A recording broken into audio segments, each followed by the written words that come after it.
just want to thank you, Nathan, Dr. Clemens, for volunteering to do this.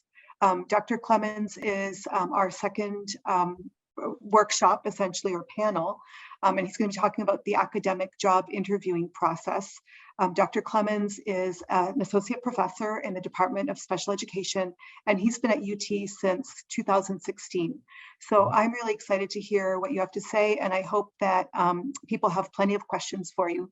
Take it away. Thank you. Great. Thank you, Alex, and welcome, everybody. It's great to talk about this.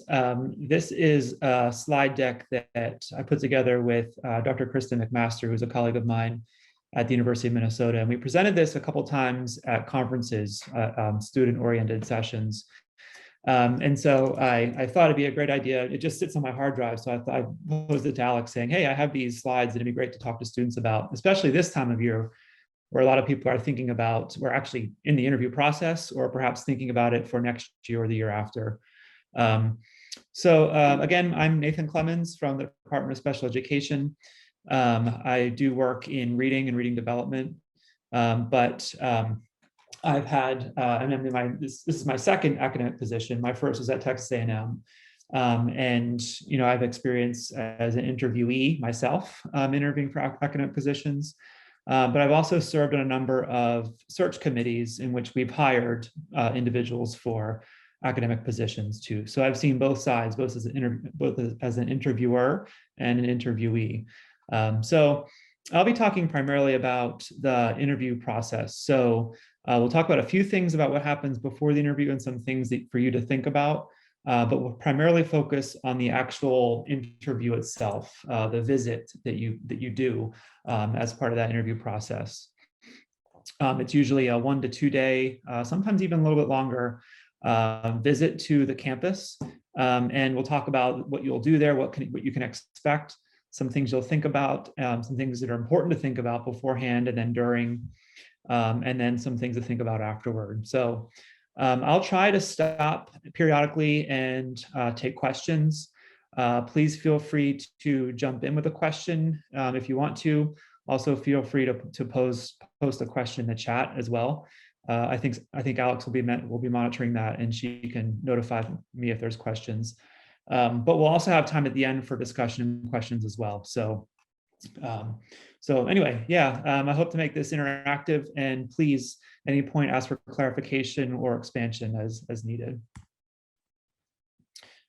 Okay, so before you are, as you're in the interview, as you're in the job application process, again, I won't spend too much time on this, but I'm assuming you're at the point where you are speaking with your doctoral mentors about what types of jobs you're applying for, what types of positions you are interested in. At this point, you're probably considering whether or not to do a postdoc or not. Obviously, there are lots of different advantages and perhaps disadvantages of doing a postdoc or not doing one. And so making sure that you're talking to your mentor about that. In some cases, you might be applying to both postdoc positions as well as faculty positions, and that's okay as well. But make sure you kind of understand the differences between those. And I'm not going to spend time on that aspect. But think about the type of positions you're looking for. One thing too to consider is the extent to which you are interested in a research-focused position versus one in which research is less a priority and perhaps more of an emphasis on teaching. Okay, so you've probably heard the term Research 1 institutions before. Research 1 essentially refers to the amount of funding or research emphasis that an institution has. There is a list of Research 1 institutions. I think it's at 131 right now. And you can find that, I think Wikipedia has a page listing those, as well as the Carnegie classifications link here that I posted. But these are institutions that have a lot of research expenditures. And what that usually means, for the most part, is that faculty positions have an emphasis on research. They value research. They look at that as a primary goal and objective in many ways for faculty. They still will value teaching, and you still will be involved in teaching almost invariably. But they also place a very high emphasis on evaluating you as a faculty person on your research productivity, on your grant writing and so on. Research 2 institutions, or those that aren't on the Research 1 list, research may still be very valued there, but it may not be as emphasized or expected in those institutions. There you might be expected to do more teaching. Research might be still valued and viewed favorably, but you won't have the type of expectations for you in terms of valuation and tenure as you would at a Research 1 institution. Okay, so those are things to think about and discuss with your mentor and discuss with your advisors about what makes sense. They will also have some information for you about the nature of that institution potentially and its history, and the extent to which perhaps its emphasis on research or teaching aligns with your goals and your career objectives. Okay, so these days, before an on-campus interview takes place, video conference interviews are very common prior to being invited. These usually take place as a way to trim the applicant pool to a group of, say, like semifinalists, you might call it. What happens with these video conference interviews is basically just an initial interview. You're talking with the search committee and perhaps some other faculty. They might have a standard set of questions that they're asking all applicants at this stage. But at this point, usually you're probably one of, say, like 6 to 10 semifinalists. And what they're doing is doing a video conference interview to say, okay, for which of these applicants might we have the best fit with potentially? And they're looking to perhaps trim that applicant pool down to 2 or 3 individuals who they'll invite then for a campus interview. Okay. If you've been invited to a video conference interview, it means your application is very strong. It means that they really like what they see in terms of your experience, your CV, your written statement. What they're looking for in the interview is, in this video conference interview, is fit. And this will also be the case for the on-campus interview as well. If you've been invited to these things, it means that you look good on paper. You have what it takes from a qualification experience standpoint. From then on, they're looking for, okay, to what extent does this individual fit with our goals for the position? To what extent will they be able to work collaboratively with us?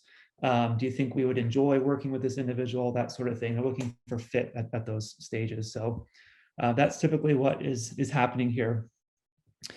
Treat these video conference interviews just like you would an in-person interview. Dress professionally, prepare, think about, they may give you some questions beforehand or they may not, but just kind of think about, your overall plans and objectives on a short and long-term basis. Think about how you can clearly articulate your line of research and your interests and do so succinctly. Sometimes these video conference interviews are short, sometimes maybe 15 minutes, maybe 30 minutes, maybe 45, but they also might be trying to do a bunch of them back to back. So being concise, being informative but concise in your answers will be important for them, especially when some of these have a tight time window. Ensure a good location, use the virtual background if you need to. Ensure good audio and video quality, make sure the lighting is really good, they can see you well. Again, make sure they can hear you very well as also. And pay attention to what's in the background too. The things that you would want a prospective employer to see, those are kinds of things you want in your background, and use a virtual background if needed. Okay. And so the questions here at a video conference interview will really be about overarching questions about your research program and objectives, where you see yourself heading, both short-term and long-term, your prior experiences, teaching experiences, and so on. But really, they're getting a sense of what you've done and where you're headed. Of all the aspects in the interview process, this might be the one that's the most like an actual interview, okay? As we'll talk about in a moment, when you get to the on-campus interview, a lot of that is going to be more about conversations and meetings. A video conference interview preliminarily is actually the thing that probably looks most like an interview out of the whole process. Okay, so before I move on, any questions about the early stages, the initial video conference or phone interview?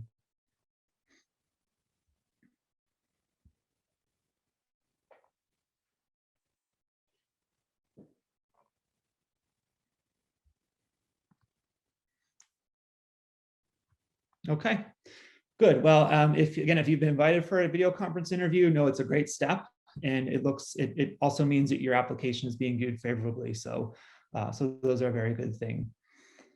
If you move on to the on-campus interview stage, it means that the committee really liked what they heard in the remote interview, in the video conference interview. And so then you'll be invited to an on-campus interview that is usually about a 2-day, give or take, a half a day sometimes, but usually it's a 2-day affair. You come in, you might have, you might come in the night before. You have a full day of activities that first day, including a research talk or job talk and teaching talk that we'll talk about in a moment. And then usually the next day might be a full day or might be a half day, right? So usually spans 1.5 to 2 days potentially on site. Before an on-campus interview, you'll get a full itinerary. It'll usually list, have a full schedule of what you'll do across the days. It'll list who you will be meeting with, when your job talks and teaching talks, if there is one, will occur. This itinerary is great. So spend some time getting to know what it looks like, what the schedule looks like, and spend some time looking at the people with whom you'll be meeting, okay? You don't have to memorize their work, right? You don't have to exhaustively research the work history of the people you'll be meeting with, but try to get a sense of what they're doing more recently, right? Where is their primary area of research now and on a contemporary basis, and some of their primary work in which they're engaged. And make some notes. Have a little notebook that you'll be able to take with you and kind of take a brief glance at before you meet with individuals, because knowing what they're doing and where their interests are can really help with the conversations. Again, these will be a lot of meetings and just discussions with people. It's not really actual interviews. They won't be asking you questions on a standard basis. They'll have questions for you, but a lot of times it'll be just talking about your work and then opportunities for you to talk with them about their work. So having some familiarity with what they do and where their interests are can really help with those conversations. Okay. Who you'll typically meet with across an on-campus interview will be search committee members, other faculty from the department, perhaps other faculty from related departments. You may meet with the search committee as a group. That might be a more formal type of discussion and meeting with the search committee. You're very likely to meet with the department chair, the dean of the college, and perhaps associate deans as well. As you look across the itinerary, you can request meetings potentially with any particular faculty who you'd really like to meet with, who might not be on their itinerary. If you know a particular individual where you really like their work or potentially see them as a collaborator, by all means, ask if there's a possible way you could meet with this individual as a part of your on-campus interview. Okay. And as you kind of think about this, as before you go to the interview, think about, what do I want to learn about this position? What do I want to learn about potentially working here? Formulate a set of goals or objectives for yourself about the questions and pieces of information you want to obtain and answer about this place. Because what's just as important about an interview, about the committee interviewing you, is you interviewing this institution, right? Think about it as a two-way process. They are interviewing you, but you are interviewing them as well. Asking yourself, will I be happy here? Will I be productive? Is this a place that meets the goals and objectives of my career? And think about that in terms of an overarching perspective on what you want to accomplish and find out. Okay. So I just mentioned that about interviewing them and you interviewing them. I'm sorry, them interviewing you. As far as what to wear, kind of work from a business professional standpoint. Dress in like what you would wear to a business meeting potentially, and think about it from that perspective. Wear comfortable shoes. Wear layers potentially. Know that there's some rooms that'll be really warm, some that'll be pretty cold potentially. So, maybe have a layer or two that you can take on or off as needed. But think about that from a attire standpoint. Okay. So I'm going to talk about a list of possible things that you might be thinking about here as objectives and things you're looking for in and asking as part of an on-campus interview. This may not be exhaustive, and you also want to tailor this to what you want to find out, right? Not all of these things that I'll show you here may apply, but some of the things might be more important than others. Okay. So some things you might want to think about are teaching load. What are the expectations for teaching in your position? What courses might you teach or might have the opportunity to teach? Are there opportunities for course release for new faculty? Very often for new faculty, especially in research-focused positions, there are course releases for new faculty. Often they may get a course release even for the first 2 years potentially, to allow you to start building up your research program. And making connections with schools if you do a lot of school-based research. So find out if there's course release potentially, what the advising load expectations are, how many new students tend to come in, and what are some expectations for faculty and how many students they're expected to bring in each year.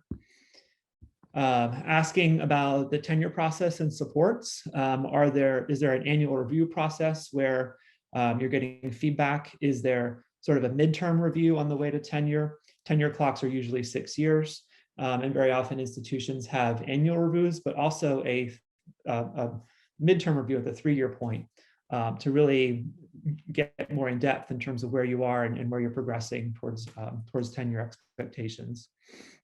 Asking about frameworks that the institution has for formal or informal mentorship of assistant faculty. Talk with assistant faculty at that institution about how it's been from a support standpoint. Do they feel like they have a good mentor system? Are there senior faculty that are helpful, that want assistant faculty to succeed and are able to provide that mentorship? And so sometimes institutions or departments may have a formal structure for mentorship. Other times it might be more informal. But asking about those things and getting a sense of what it looks like. Okay. If you are heading or aspiring for a research-focused position, you want to find out about the grant support structure, what kind of pre- and post-award supports there are, and what faculty say about them, especially talking to faculty about how well functioning the pre- and post-award supports are. Finding out what kinds of supports they provide, the history behind those types of supports, and how they've functioned in the past. Asking questions about the IRB, how timely are they? How efficient does the IRB operate? Other questions that really impact a lot of the day-to-day things that you do as a researcher. And the possibility of internal grants and funding opportunities.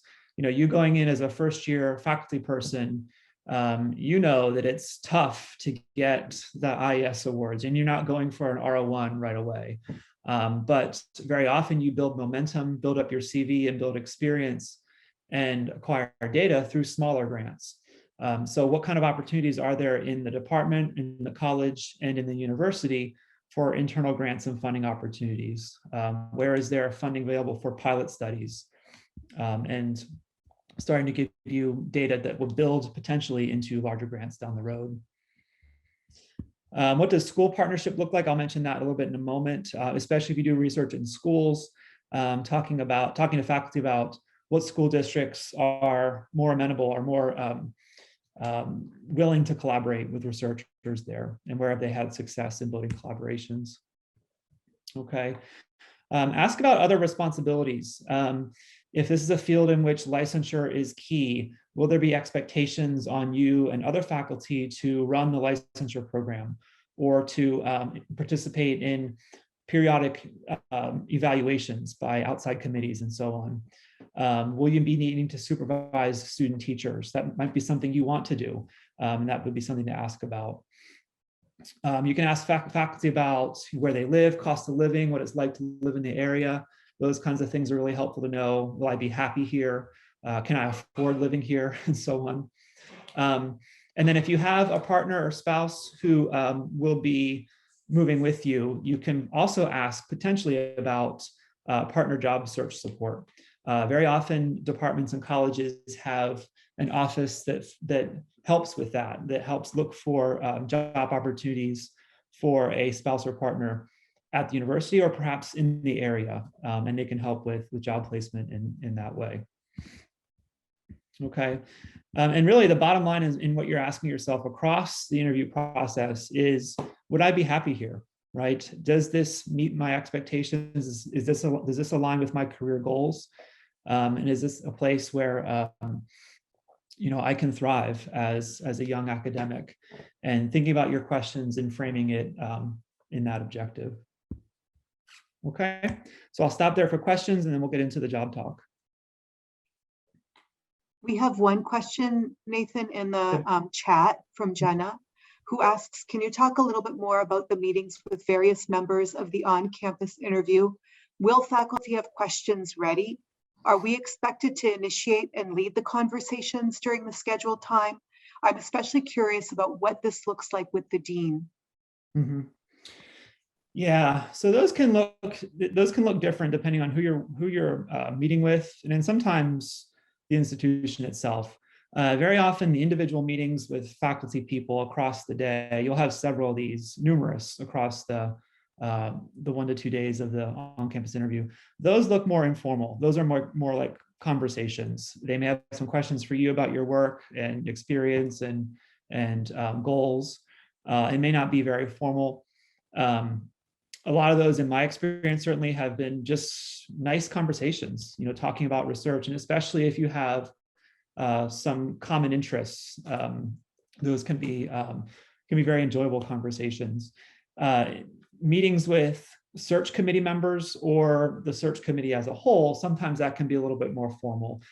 They may have a standard set of questions they're asking every candidate, but that you can expect perhaps more of an interview type of conversation in that. The dean's conversation, very often those have been, I think, a little more informal as well. In my experience, the deans may have sets of questions or things that they like to know about applicants coming in, but those typically have been a little bit more on the informal side. Alex, as associate dean, would you agree with that? Yeah, I agree with everything you say. And Nathan, I'll let them know we have 4 standard questions because we meet as the associate deans. We usually try to meet all together for 30 minutes. So it's not very long. We ask them, number 1, can you tell us a little bit about yourself? Number 2, what's your 5-year research trajectory and what do you do for research? Number 3, why UT and why the College of Education? And then number 4, we ask them if they have any questions. And you've just given them, oh my gosh, excellent. This whole, everyone should take a picture of that. We will have a recording of this because there are so many questions that can come from this bulleted list right here. Yeah. But that's typically what we ask them. And I can tell you, I feel like it is a conversation and we're just trying to give you more information about the college. And we don't necessarily have the biggest voice in who's going to get hired. But if somebody comes through and it's really awkward or really bad, we might say something. But typically we're wanting people more like it's the committee who's going to be making that kind of decision. And we're wanting the candidate to know that we're open to meeting with them and this is what we're going to do for you, or this is our role in the college. Yeah, that's good. And Jenna, I think in terms of other things that the nature of the questions, so much about this interview is about fit. Would this person fit with our department and the things we're hoping for with this position? So they'll be asking questions about your research goals and objectives, the courses that you feel like you're capable of teaching or would like to teach. And above all, be yourself. Don't try to tailor your responses to what you think they want to hear. Because again, they want to see fit and you want to fit in this position as much. That's a primary objective that you're thinking about. And so being yourself, talking very clearly and honestly about where your interests are and your goals and what you want to do in your career, both short and long term. Because that again helps with a good fitting position for you. If you do try to tailor yourself too much to what you think they want to hear, you may end up in a position where it just doesn't align with what you want to do and your objectives. We have another question in the chat, Nathan, Mm-hmm. from Reagan, who asks, what does a timeline typically look like from virtual interview to on-campus interview to a decision? Mm-hmm. Are you typically notified if the institution chooses someone else? Mm-hmm. Yeah, good question. So things have changed quite a bit just in the past year around timelines. Usually you can, in terms of both interviews that I've done and search committees that I've served on, we've often been doing virtual interviews. We've tried to do them before holiday break. So around this time, basically virtual interviews. And then on-campus interviews historically have taken place in usually a January, February, even as late as March timeframes. This year, however, has been a little bit different. I've known number of students going through the job search process right now, and some have already done on-campus interviews. Timelines can vary a little bit from institution. They like to do it as quickly as possible, but there's a lot of things that have to happen in a search. The committee has to get together and meet. They have to find a common time to meet, which, as you would expect, sometimes takes weeks to pin that down. Very often there's a process where they have to certify an applicant pool. That usually happens at the college or university level. Sometimes that can take some time. I think if pressed, if I was to put an actual time frame on it, from start to finish, from when your application is due to when a decision is made, I think probably in the neighborhood of 3 to 4 months, maybe, possibly 3 to 5 months. Alex, would you agree with that one? Some can move a little bit faster, but very often you're talking about that time frame. Some are good about letting you know if you don't advance, right? Some are letting you know if you're not invited to an on-campus or not invited to a Zoom interview. Other times they may not be. And it's unfortunate when they don't let candidates know that they aren't moving on. But there are times where it's okay for you to check in to see what the status is of an application. Let's say your application was due November 1st, and now it's the end of December, and you haven't heard anything from them. It's okay to email and say, just want to check to see where things are in the process and when I might be able to expect perhaps word about any upcoming activities, things like that. We have yet another question. I don't know if you might be doing this later, but from Stacy, who asks, are there any tips for the initial Zoom interview, both do's and don'ts, that will help get us to the on-campus interview? Yeah, I think for the initial Zoom interview, again, be concise in your answers, be informative, like don't be too brief, right? But you also want to be able to clearly articulate some key things about yourself. Number one is your research program, your program of work, what you're interested in studying. If you are going into a research focused position, that's pretty important. That's something they'll ask about. So being able to sort of articulate that. They think about the elevator speech sometimes that they talk about, being able to describe your program of work in, say, 15 seconds, but also be able to provide a 2-minute summary of your program of work. Those kinds of things are helpful. Describing things like your teaching philosophy or the way in which you approach teaching, and having well thought out but concise responses to questions like that. And I think so. In addition to that, though, also I'll reiterate being yourself, being genuine. Talking about your interests as they really occur, not trying to tailor and fit your interests or your perspective to what you think they want. But again, being honest and true to yourself in terms of what you're looking for, what you do, where your experiences are, and how you think about research and teaching.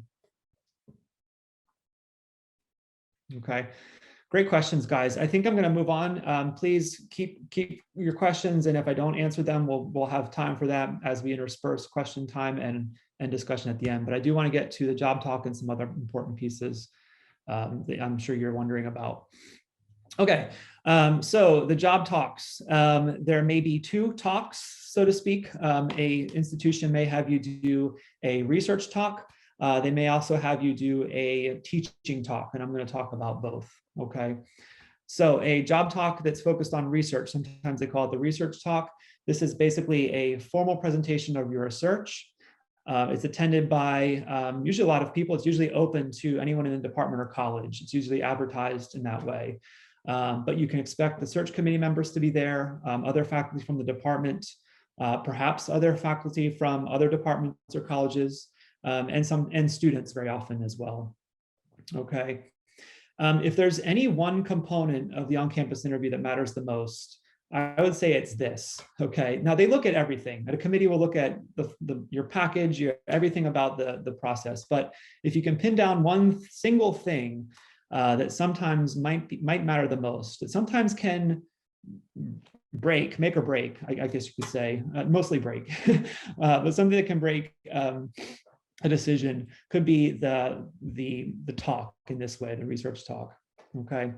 Usually these last about an hour, sometimes an hour and a half, but your timeline will usually allow you time for your presentation, obviously, and then time for questions and discussion. Okay. So I'm going to talk about what my perspective looks like and what I tend to think of as a successful research talk. Sometimes this can vary. Sometimes this varies by field.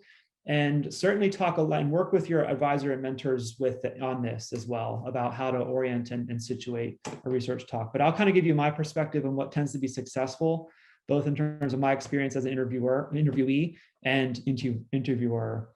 I think it helps, you introduce yourself, your current position. You're talking about the position you're applying for. Remember, there's people there from other departments potentially, and then briefly summarize what your talk will involve. Then I think it helps to focus your talk on a single study or maybe a small set of studies, maybe two potentially. Sometimes just one works really well. But focus on a study in which you led or played a primary role, and also aligns and represents your program of research. Okay, and present that study much in the way that you would present it at a conference. Okay. I think, and I recommend doing and limiting it to one study or maybe two, because I think less is more. Okay. There are times in which I've seen applicants try to talk about multiple studies or multiple aspects of their research program, and it ends up being too scattered, and there's insufficient depth or detail in any one area. Where the advantage of focusing on one study is that you get to demonstrate how you conceptualized, how you led this study, the methodology, how you carried things out. You have time to talk about the data analysis, the implications, the limitations, and so on. And you get to show and demonstrate your ability to articulate research. When you try to do too much and too many studies, again, things just get too surface level in many cases. So I think there's a lot of advantages in less is more and talking about a single study or perhaps two. Okay. Now, you certainly should talk about how this study or maybe a small set of studies fits as part of your research program and your overall objectives. So you can close potentially by talking about, here are some other areas of work, here are some other things I've done and how they align with my overall research program. Think about this as from my perspective as some things that have been successful. But again, talk with your advisor, talk with your mentor about what might work in looking at your previous and looking at your CV and looking what you've done before and what you want to do, what might make the most sense from a job talk, research talk standpoint. Okay, so a little bit more on that, and then I'll stop for questions on the job talk. But prepare well in advance and practice out loud, rehearse it. Okay, rehearse it with a timer. You'll have an idea of how long you'll have, but you want to stick that time, but also be very mindful of the time that's dedicated to discussion. Okay, allow a lot of time for question discussion, because that can often be the most valuable time period for the committee and the faculty getting to know you and how you respond to questions and how you interpret your research. Okay. Don't run through that time. Don't use up the time that's supposed to be for Q&A with your presentation. I've seen that done before and it doesn't look good, okay? So stay within your time limits. Again, know that less is more. Sometimes a more concise presentation is often more effective than a much longer one. Stay within your time limits. Expect tough questions and welcome them. You know that, welcome that kind of feedback. Don't go into this assuming that you have all the answers. Know that those questions are there for you to learn from. Those difficult questions are really excellent opportunities for you to demonstrate how you can interpret the work. But at times when you don't know, it's very important also to say, I'm just not sure yet, okay? This is very important. Don't try to shoehorn an answer into something you think they're looking for. Never try to make something up to think that you need to answer this type of question.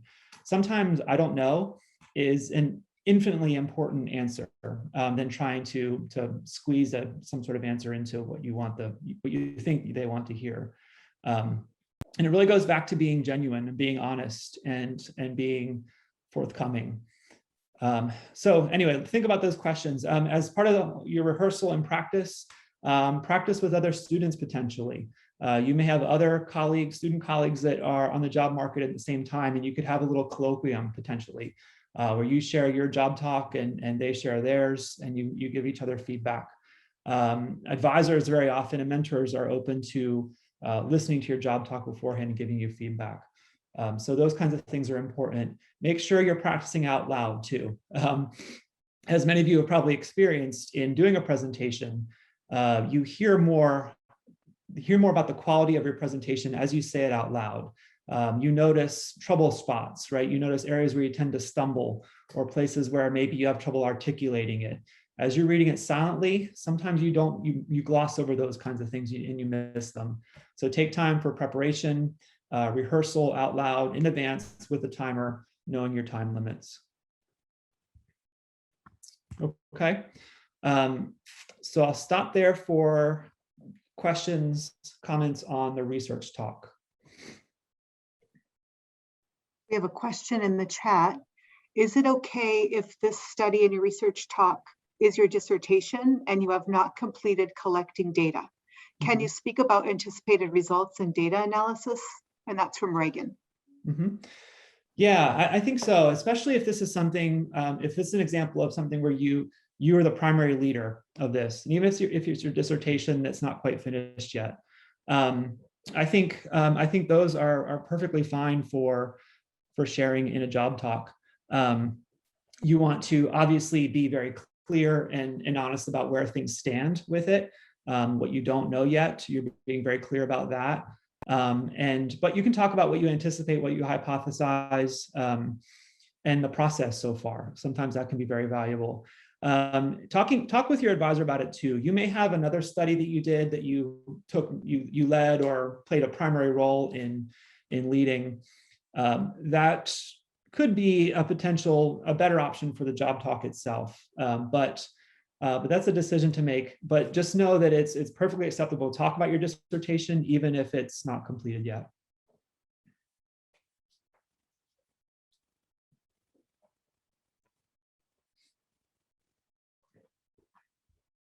Okay. Okay, great questions, guys. Yeah, keep them coming as they come up.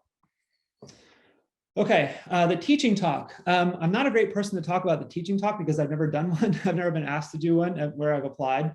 But I can share some things that I've learned from colleagues. If you are asked to do a teaching talk, talk with mentors and talk about individuals who have done them before and have evaluated teaching talks about what works and what doesn't. But what this is basically is a demonstration of your teaching methods and skills, where the search committee asks you to basically provide a lecture or a class session on a particular topic. Sometimes an interview just won't have a teaching talk. Very often a research-focused position won't, and teaching-focused positions usually do have a teaching talk with them. They are attended by students. Sometimes search committee and other faculty may be there. Sometimes faculty aren't allowed to be at the teaching talk. Sometimes it just might be students in attendance. And those students would provide feedback later to the search committee about how it went and what they thought. You may have the opportunity to choose a topic, or the committee might assign a topic, or they may have a short list of topics that they ask you to talk about. Okay, so you could expect any one of those things to happen. And I would say, treat it like you would a class. Prepare very well, practice it, practice the timing. Consider, I think, a mixture of lecture and discussion. You want to convey information, but you also want to involve the audience, involve the students in discussion activities. Work on your pacing, keep it brisk, clear information, seek question discussion, things you would think about in good teaching. That's what you want to demonstrate in a teaching talk. Alex, you might have a little bit more experience with teaching talks. I'm not sure. I've never done a teaching talk either. I agree with you. And I don't believe we've asked anyone in our area to do a teaching talk. Typically, it's the research talk. And I want to put in a question right here, if I can, Nathan. And this is from Kristen. And Kristen, you can also unmute yourself if you want to say more. I think this might be a terminology issue, because Kristen asked, are candidates ever asked to provide both a research talk and a job talk? Or is it typically one or the other? Sorry, I meant to say a job talk / research talk and a teaching talk. Okay, good. Sorry. Sure. Yeah, so there may be positions in which there are both. And I think for the most part, the majority at Research One institutions will be just a research talk. Sometimes you'll have research talk and a job talk. But I can imagine at a teaching focused university, it may just be a teaching talk, right? So it probably varies depending on the orientation and the focus of the particular department and college. Thank you. And do universities typically inform candidates about specifics? Do you know about how far in advance? I'm been invited to go to university, and I haven't heard any updates and wasn't sure. I don't want to be pushy, but I am curious of what to prepare. It's in about a month. Yeah. Okay. Yeah. If that's been scheduled, sometimes the actual itinerary might not be fully developed until maybe just a couple days or even a day before the visit. But in advance, I think it's fair to ask questions about the parameters of the talks. Will you be doing, what talks will you be expected to do? Will it be a research talk and a teaching talk potentially? And what timeframes are anticipated for those? But if you haven't heard, I think because you want to start preparing, and so those questions are perfectly acceptable, and search committees would expect those kinds of questions too, if they haven't already communicated those things. Thank you. Okay, great. So before I move on, any questions about the talks, the research talk or teaching talk? I have a quick one, Dr. Clemens. Thinking about the teaching talk, since you're, teaching a group of students, is it appropriate to ask if there are accommodations like from, that students might need in order to access, or is that something that is, told to you, or something that, they kind of work out so you don't have to worry about? How does that work? Yeah, I think it'd be fine on your part to ask in advance, are there accommodations I should plan for or include?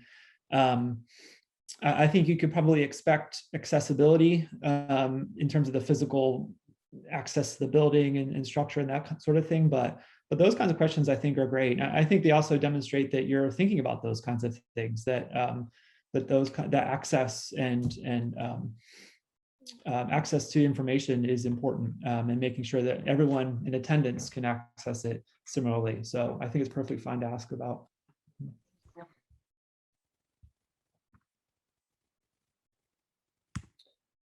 Okay, great.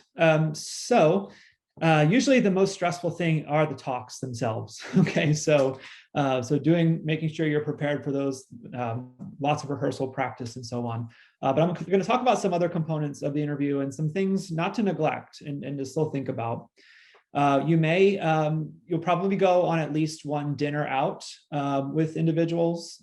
Sometimes people call it the interview dinner. Sometimes there might be multiple meals that you'll have with search committee members and with other faculty. That dinner out usually comes sometimes the night you get in. Sometimes it might be the end of your first day, or you might have a couple across your visit. But usually it comes after a long and tiring day, either from traveling or from doing other interview kinds of things. Sometimes you get a break beforehand, and that's nice. You might get an hour or two to go back to your hotel. I've taken a nap in those time periods because, especially if it's coming at the end of an interview day, you've been up early, you've had your talk, lots of things have happened. Maybe a quick 20-minute nap sometimes gets you refreshed for being on again for the dinner. Don't oversleep, certainly, but take a minute to decompress a little bit, especially if you have a break before dinner. The dinner itself will be usually probably with anywhere from 1 to say 5 or 6 other search committee members and faculty, usually at a restaurant somewhere. It's okay to have a glass of beer or wine. Most faculty will as well. I certainly do when I'm on interviews on both sides. But it's certainly okay if you don't drink. Don't feel pressured to feel like you need to if other people are ordering. And of course, monitor your intake. don't drink too much. And that goes without saying, certainly. But this is a great opportunity for you and for the faculty to see you in a more relaxed and social setting. Again, be yourself. Loosen up a little bit. So much about what's happening across this interview process is about fit, both them, the search committee and faculty seeing, would this person be good to work with in our department, but also you, and just as importantly, you saying, do I like talking with these individuals? Will I like working with them? Are there potential collaborations? And would it seem like a positive place for me to be? And the interview dinner is a way to ascertain those kinds of things. Okay. Revealing personal information throughout the interview process, and this can come up from beginning to end, okay, in terms of the information that you're sharing about yourself, and thinking about what they can ask you and what they cannot, okay? So at any point, the committee members, the faculty can ask you things about your work, your teaching experience, research experience, your objectives, both short and long-term in terms of your career, your theoretical orientation. There can be questions about that, teaching philosophy, anything really about your work is okay to ask, and you can expect questions about it. They cannot ask you, however, by law, or try to determine this kind of information, your age, your gender identity, your marital status or domestic living arrangement, sexual orientation, whether you have children or if you plan to have children, your political orientation, or your religion or lack thereof, unless it's a religious institution. Sometimes religious institutions have requirements around religion, so sometimes that's not off limits in those places. So they cannot ask you or try to ascertain it in any way. Now, you are welcome to reveal those kinds of things if you want to, but only to the extent that you're willing and feel comfortable in doing so, okay? So just know that going in, and if you are getting questions like that, that's going to be a red flag. That would be something to talk to your advisor and mentor about after the fact. And if there's ambiguity in terms of what you perceived, like, did it feel like they were trying to get at these kinds of things? Did I experience something where maybe there are direct questions explicitly or perhaps implicitly applied kinds of probing experiences where it felt like committee members were trying to get at the information? Those are things to think about after the fact. Would you add anything here, Alex? No, I think what you said is great. Well, I guess I would add one thing, which is that often people do reveal some of these, especially family or family arrangements, families, children, because they will talk about, like the schools, like say, I do come to this institution, where do people live? Do people live nearby? So sometimes they'll start getting into housing, but I completely agree with you. None of this has to be addressed. If you are not comfortable with it, even if you just think you don't want to, just for whatever reason, those are questions that are off limits. Mm-hmm. Yeah, yeah. Yeah, and I have been in situations where people have slipped, made a mistake, but they weren't. But it was for the best intentions. Like you know, I was an assistant faculty member, and I had a colleague who was also an assistant faculty, and she, you know, just because she didn't know, she just asked, "Hey, do you have children?" Because she had children of her own, and you know, she wanted to kind of talk about those things. And afterward, there were conversations with the university and the college about those kind of questions being off limits. So if you do get questions, know that sometimes it may not be with ill intent or with intent to discriminate. But anytime you do, just know that they are not allowed to ask these kind of questions going in. And again, like Alex mentioned, that it's also perfectly fine for you to reveal this information if you want to, you know, especially if you have questions about, you know, what it's like, what are some of the childcare options around? Does the university have a childcare daycare center affiliated with it? How long are waiting lists in the area for daycare? Sometimes that can be an issue to think about. So some of these questions may be very relevant to you and things you'd want to know about.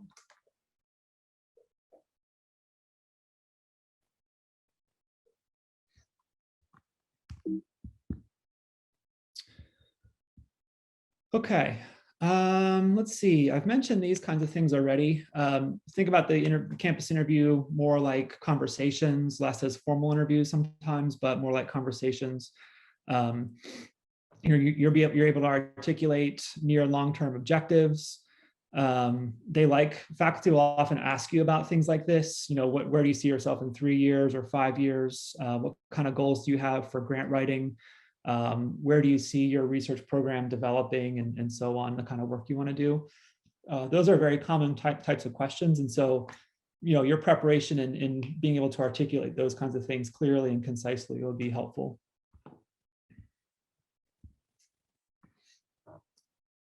Okay.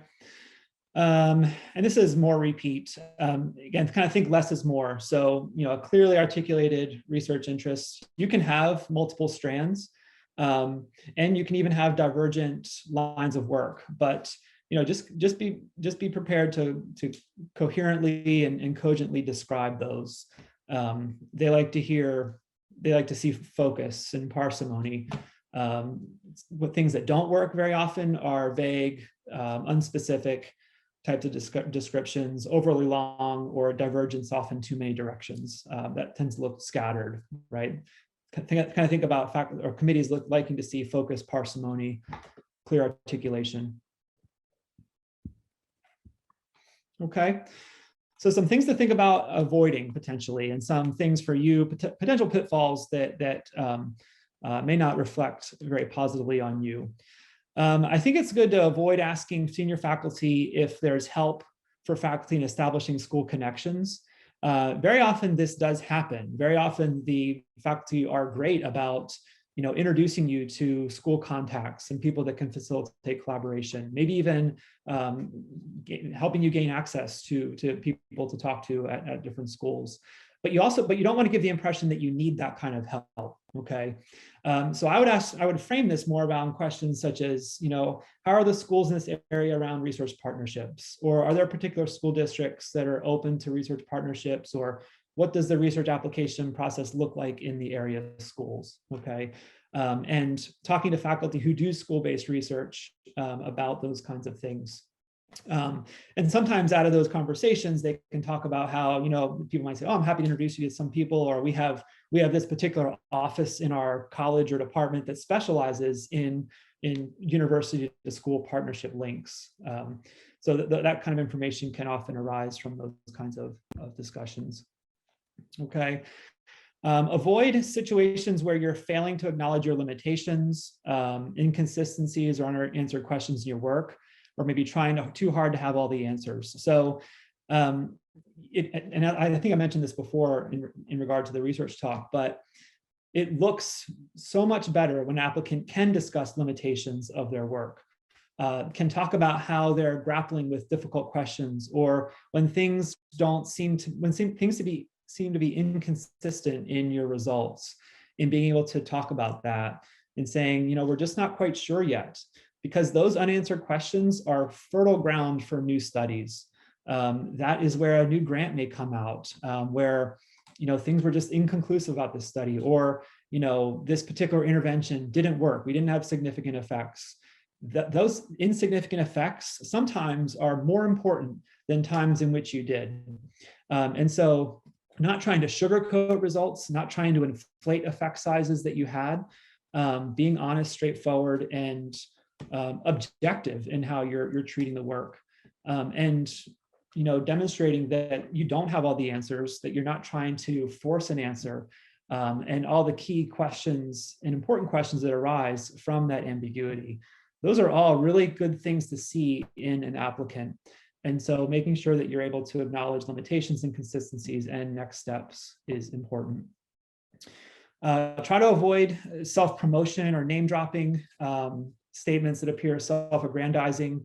Again, just trying to be genuine, being true, not talking about all the people you've met before or worked with, or people that have read your work, being, I think, you want to certainly not denigrate yourself, and you certainly want to acknowledge the times in which you've had success and honors perhaps that you may have been awarded and so on, but avoid being overly self-promoting in those ways.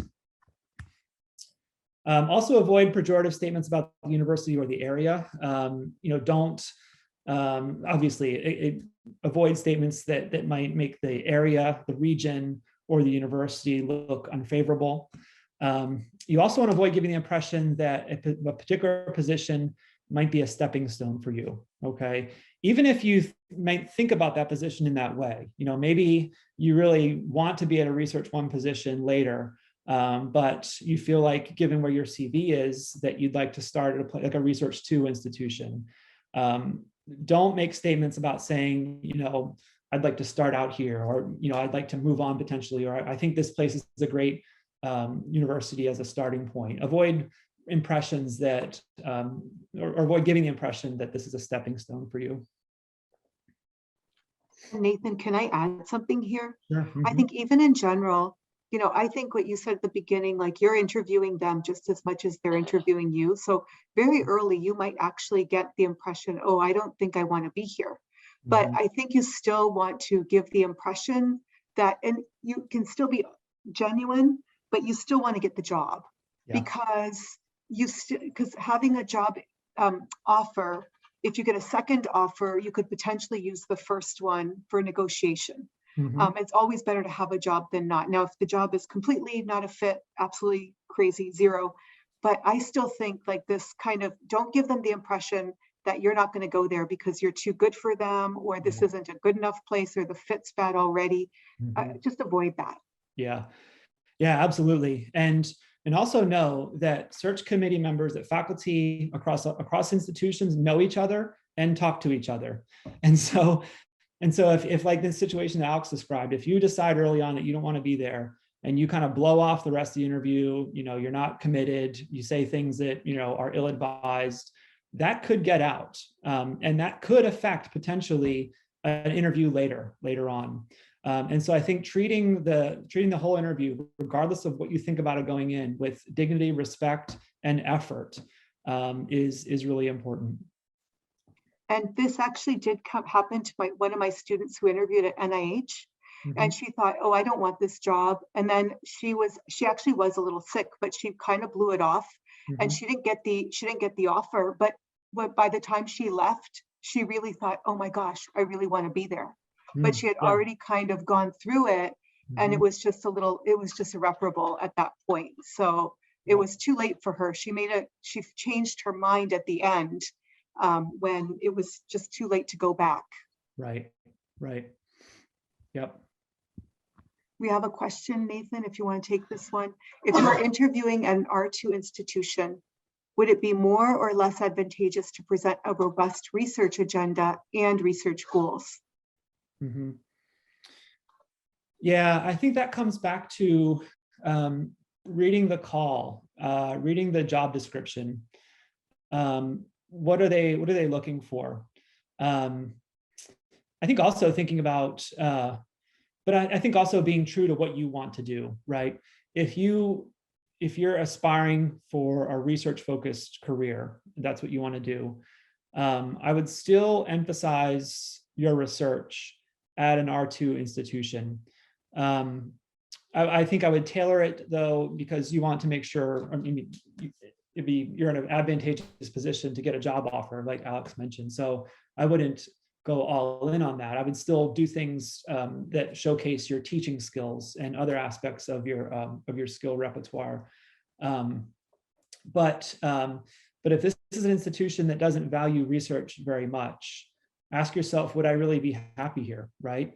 And I think that speaks to, again, being true to yourself and showing that you are interested in doing research. If they don't like that, they won't hire you, but ultimately that's a good thing, probably, right? Because there probably isn't great alignment between what you're looking for and what they're looking for. So I wouldn't change too much. I would, make sure that you're doing the things that they're asking you to do in terms of activities, that you're showcasing those kinds of skills. But I think I would stay true to what you want to do. And if research is an area of emphasis for you, I think making sure that you're communicating those aspects and those ideas.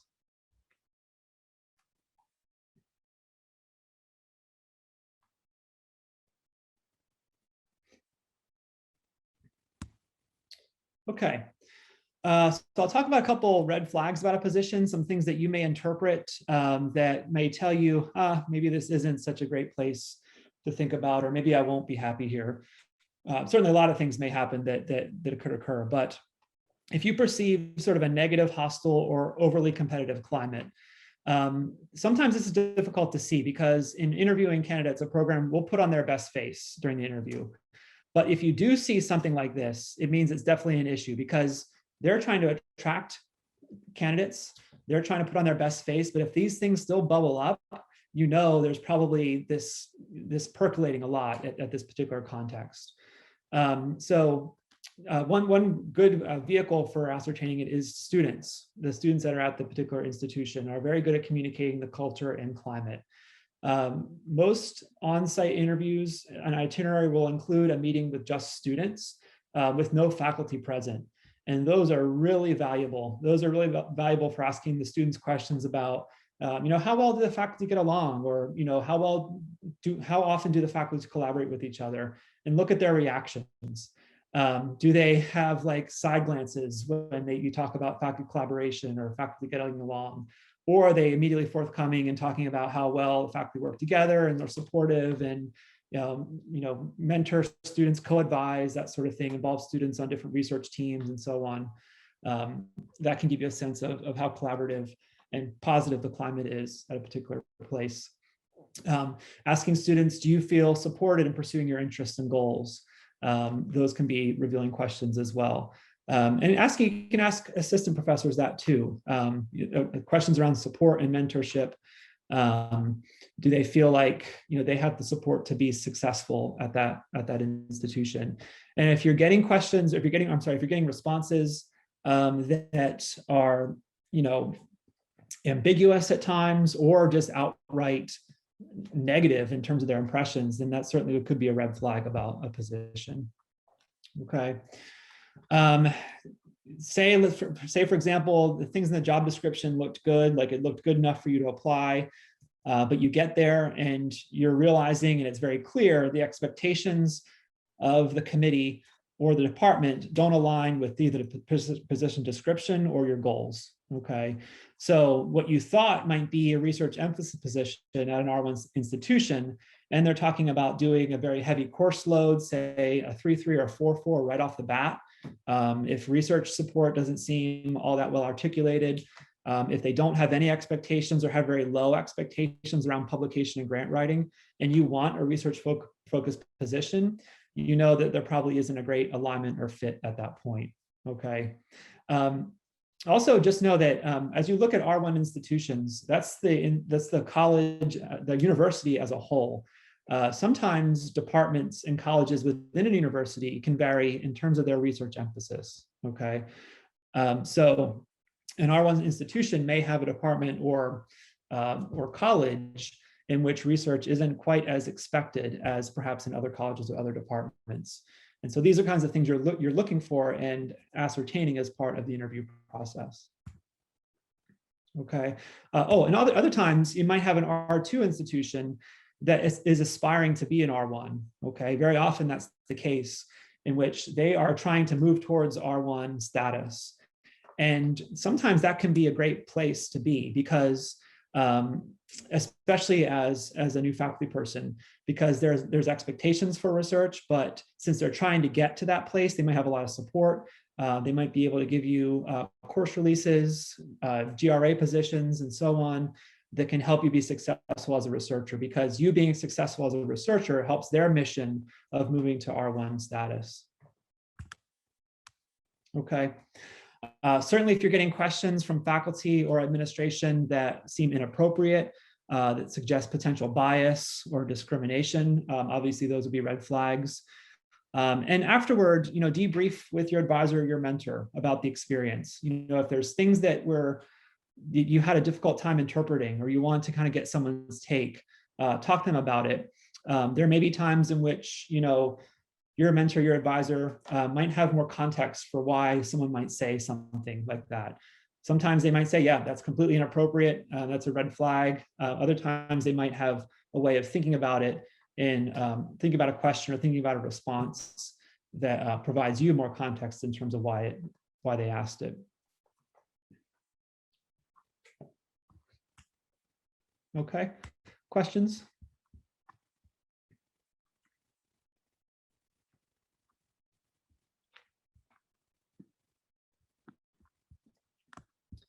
Okay, so afterward, you can expect probably some time after the interview, depends on how many interviews they have and where you kind of fell in the sequence. Very often the on-campus interviews for a search committee will take place, usually within, say, like I'd say a 3 to 4 week period. Sometimes they happen within the same month. They might bring in 3 people and it's kind of within the same month. Sometimes that might be a little bit more spread out given scheduling and so on. But very often you can expect to hear after an on-campus interview. It sometimes doesn't take very long. The search committee has to reconvene. They talk about their decisions. They have to also share their decision with the college to make sure the college or university approves of that. And there has to be some approval of a package potentially if there's an offer. But sometimes within, I'd say as short as a week, or sometimes maybe a couple weeks, you can expect a word coming after the on-campus interview. Okay. Things around negotiation I won't get into with this. That'll probably be saved better for another workshop. And certainly administration, I think, is in a better position to talk about these things than I am. But you'll get information about the offer that'll have possibly a startup package. Those are negotiable sometimes. Very often the salary is acceptable and even expected on the part of someone making an offer. Other things that are negotiable potentially are startup packages in terms of research funding support. Sometimes a funding package or sometimes a startup package will involve several $1,000s for you to use for research startup costs or conference travel and that sort of thing. Graduate student support might be offered too. I highly recommend that if you're offered a graduate research assistant, to delay it into your second year, okay? Very often your first year is spent getting your feet under you, perhaps publishing your dissertation, publishing other papers that you had sort of left over from graduate school, your postdoc. Your second year is usually when you're probably going to start collecting more data, okay? Now, if you have things for them to do right off the bat, then that makes sense. But asking if you can delay your GRA to perhaps your second year or even your third year. Okay, course releases, sometimes those are negotiable as well. Thinking about what a course load might look like for you to be successful in your early years as a faculty person. very often, if you're offered a position, the department will offer you travel expenses to come do a housing search. So you might come out, and usually the departments cover this, to come out, meet with a realtor, tour the area, perhaps do some work on looking for housing, and also department-supported job search resources that they have for a spouse or partner. And also departments sometimes will recommend realtors as well. They might have a realtor they work with exclusively with faculty. And so that might be part of the offer as well. Okay, so we still have time. We were going to 1 o'clock today, so plenty of time for questions, discussion, anything I didn't cover, things that maybe you would like me to talk a little bit more about. Or perhaps even other observations for those of you that have already started going through the job search process. Nathan, we have one question from Megan in the chat about are offers and negotiations typically done over email? Yes, to some extent they are. Very often your initial offer will come in a document, but it usually comes by an email, as an email attachment, detailing the nature of the offer and what's involved with it. Sometimes I've had in the past search committee chairs or department heads like to navigate the negotiation through email so there's a written record of it. Phone conversations sometimes take place, but other times they may ask for you to put those kinds of things in writing. And so that might be part of it. But I've had both. I've had both phone conversations as part of negotiation as well as email back and forth. Would you agree, Alex? Yeah, I agree. And one thing I was going to add, Nathan, that I learned going to a leadership workshop that one of our associate vice president for faculty affairs was giving at UT. What's in terms of negotiation, you can negotiate all of those things, but sometimes they hit a ceiling with the salary. Mm-hmm. So in that case, if they hit a ceiling and the chair says, I really can't go above this, you mm-hmm. might start asking for the other things or put more on top, like, okay, so maybe I can have more startup, maybe I can have an extra graduate student then, or something, you're going to say it in a much better way than I just did. But just know that sometimes the salary is harder to move mm-hmm. than all of these other things, especially like course releases, things that department chairs have in their control. Right. Yeah, that's a great point. Yeah. And sometimes those things can be just as important and valuable to you from a career standpoint as salary. Those course releases are huge. Having to, I think in my first position at A&M, I had a 0-1 my first year and then a 1-1 in the second year. So no courses in the fall, one class in the spring, and then just 1 and 1 in the fall and spring the following year. So those kinds of, especially in a place where you're expected, like a 2-2 is normal, 2 in the fall, 2 in the spring, having that kind of course release helps you catch up after your doctoral program or after your postdoc. You might have a backlog of papers. You're trying to get your dissertation published. Those course releases are huge. And then the funding, like a startup package that includes research funding and travel. You may not be coming, you're probably not coming in with grant funding. And so being able to pay to go to the conferences you like to attend. Those kinds of things are important. Summer salary sometimes. Know that many faculty positions you're paid for 9 months. And before you have grants that help with summer funding, know that your paycheck will stop in May and you won't get a paycheck in June, July, and August. Now, very often they have something where you can spread it across, right? So you get less each month, but it's spread across the entire year. But sometimes a startup package may include summer funding for the first 1 or 2 years, maybe even more, as you start to build up your research program and then potentially anticipating grant funding in the future that gives you that summer support. We have another question from Megan that asks about how long do you typically have to consider the offer? Yeah.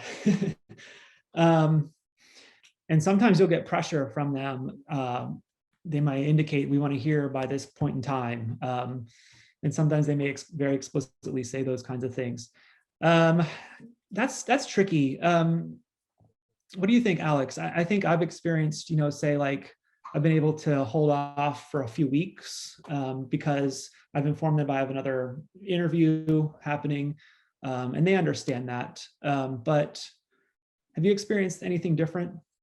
I haven't personally, but I do know that it just depends on the position, because Mhm. sometimes they're doing, so these kind of like the change in the rhythms, people who are interviewing earlier, many Mhm. times they're doing that so they can be done with their searches before other people are looking. So Yeah. they might press you a little bit harder. 2 weeks, like 1 to 2 weeks, I would think is typically what you hear people have time Mhm. to consider an Mhm. offer. They're not going to ask you for the answer tomorrow, I don't believe. And that Yeah. might, I don't know, that seems a little fast, maybe a week or two. Yeah, I agree.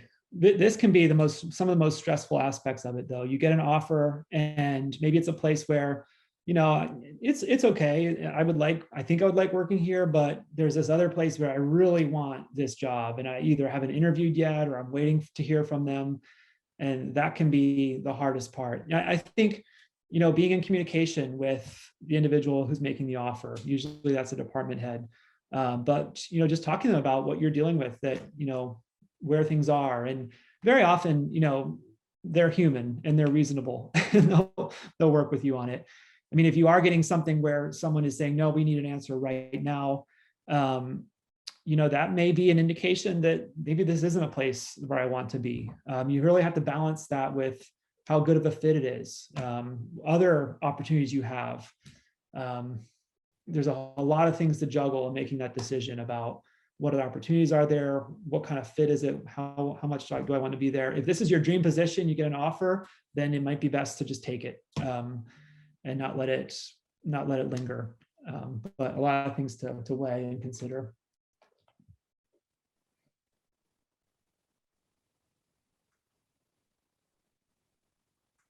Any other questions?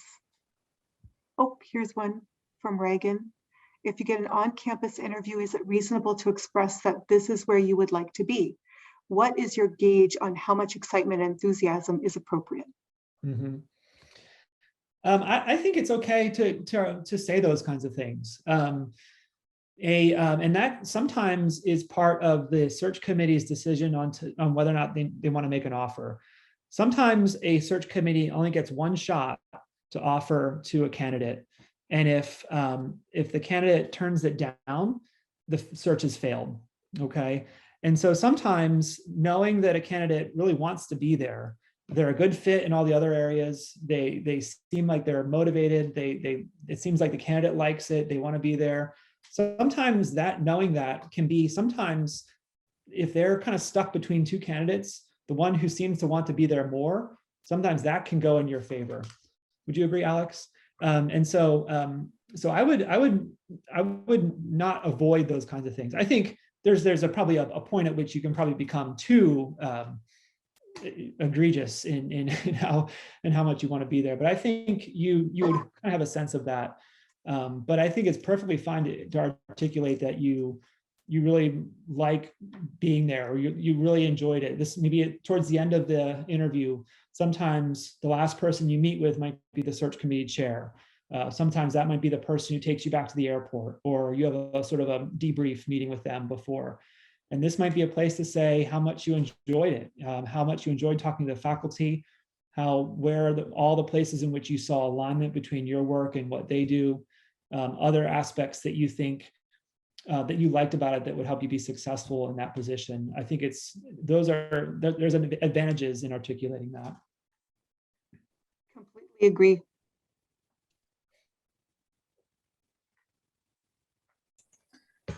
Dr. Clemens, can you ever come over too eager or like too knowledgeable? I think of like the collaboration question, and knowing other people's research is beneficial, but how kind of targeted you are in how you kind of approach those questions. I wonder if that can ever come across as like, okay, they're a little too much. So you come in knowing everything about their CV. Yeah. Yeah, that Yeah, where they went to undergrad, who babysat them, something like that. I think I don't think that would be, I mean, you probably know a limit of where, but I think knowing a little bit about that person not going into exhaustive detail, I think what's more important is knowing what they're doing most recently, like what are their recent papers are about. I think if you start talking about their interests 30 years ago or even 25 years ago, sometimes that looks, someone may be doing something completely different at that point. And there it kind of looks like you weren't really paying attention to what they're doing more recently. I think there's also some ego massaging too, that where you're meeting with faculty, that might be senior faculty, and a candidate who knows about some of their contemporary work and can talk about some of their recent work, that they feel good about that. And so when they feel good about that, it helps the conversation and they might look favorably on you too. But I think there's a limit in terms of how exhaustive you are in knowing. And also I think, focusing on what they've done recently and where their present work is focused. No, that's great. And is it good to balance across different members of the department? Like if your research more aligns with one member, but you're being interviewed by 5, right? You don't want to ignore the other 4. How do you kind of balance that? Mm-hmm. Yeah, I think you'll be naturally focused on where your research is and talking about the faculty members or people with whom you would collaborate if that's available. But I think there's ways you can talk about your work, your interests that cross disciplines. I think any opportunities where you can talk about potential collaborations that maybe you hadn't anticipated before. Particularly in our college right now, there's an effort for more interdepartment collaboration. And when you see that in mission statements, as you're preparing beforehand, as you hear deans and associate deans talk about valuing interdepartment collaborations, think about how you can be cross-disciplinary. Think about ways in which your work aligns in ways that aren't immediately apparent with others. And those kinds of things can look very good and show that you're really thinking outside the box in terms of your work, and then what could potentially happen on a collaborative basis. We have another question from Jenna. Mm-hmm. Overall, is it more advantageous to cast a wider net with scholarly knowledge and interests, or present yourself as more niche and an expert in one highly specific area? Or does this just depend on the position available? Mm-hmm. Yeah, I'd say it's probably position dependent. Sometimes the call and the job description can be pretty focused. We want someone who's focused on X area, who can teach courses in this particular area. We want someone who's advancing work in this niche potentially. And in those cases, make sure that you're talking about it in ways. If that's truly aligned with what you want to do and where your work is going, then by all means. Other times, a call can be much more open. It could be open rank, meaning that they'll be hiring potentially new assistant faculty or senior tenured faculty, and it may be pretty broad. It might be pretty broad in those areas. So I think so much is about moderation, as in all things, and making sure you're talking about your work that appropriately emphasizes its focus to the extent it is focused. And frames it in a way that portrays your work in, I think, the most straightforward and interpretable light. I know I'm not, that's not a very good answer, but I think most of it is position dependent, but finding sort of the right balance between, your focus, but also where it can potentially go. And sometimes that type of orientation about your work could be very, very advantageous, where you have a fairly specific focus on your research, but you talk about how it can go off in different directions potentially, how it could lead to potential areas in cross-disciplinary collaboration, in advancing knowledge in fields that perhaps aren't as specific as where yours is located. Those kinds of things can be helpful.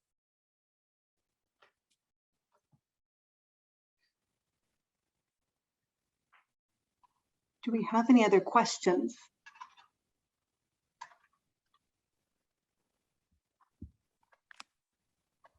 Okay, we do have one more question from Natalie. Mhm. For the research talks, should you use slide templates specific to your current institution or use neutral ones? It's a very specific question. Yeah, I think I would use neutral.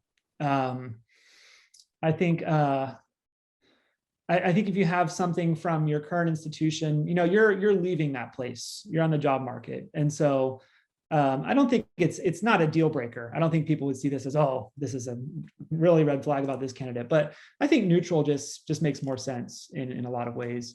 I would also avoid using the host institution's colors and logos too. You don't want to look presumptive, right? And so I think just using neutral slide templates and backgrounds and so on. I think that might be it. I'm going to leave it open for about a minute to see if anybody else has any questions. Yeah, well, Ooh. Thank you guys. Yeah, thanks for being a great audience, great questions. Please feel free to email me. I'll stay on for a few minutes here too. I have time if you have any questions you want to discuss. But go get them. You got it. It's so much about preparation and rehearsal and thinking and clearly articulating what you want to do. But remember, you're interviewing them as much as they're interviewing you. So you got this. Thank you. That was excellent. Thank you. And yeah, Dr. Clemens is going to stay for a few minutes afterwards if you want to stay and ask. I want to just put a plug in for the next talk, which is going to be a non-academic workshop that we're going to do. We have representatives from each of our departments who are currently in non-academic jobs and they're recent graduates, and that's going to be on February 9th. And then somebody asked in the chat if we could have something on negotiations. And I haven't scheduled anything on negotiations. Certainly I could ask, I know there's one chair in particular I'm thinking of that talks a lot about negotiations. If there's enough interest, if you would all send me an email, or here, a couple people have already expressed interest. I might try to get something together for January. Unfortunately, we're almost to the end of this semester, but I might be able to try to get something together for January for negotiations. And Alex, I think a lot of faculty would actually enjoy that workshop. So maybe we should, yeah. I'm thinking Dr. John Bartholomew gave my student a lot of recommendations about negotiations because the department chairs actually end up doing a lot of the negotiations, and some are just really enthusiastic about talking about it. So I could try to see if we can get something together in January, late January. Yeah. Thank you, everyone. I hope you all have a great break and a great weekend. Mm-hmm.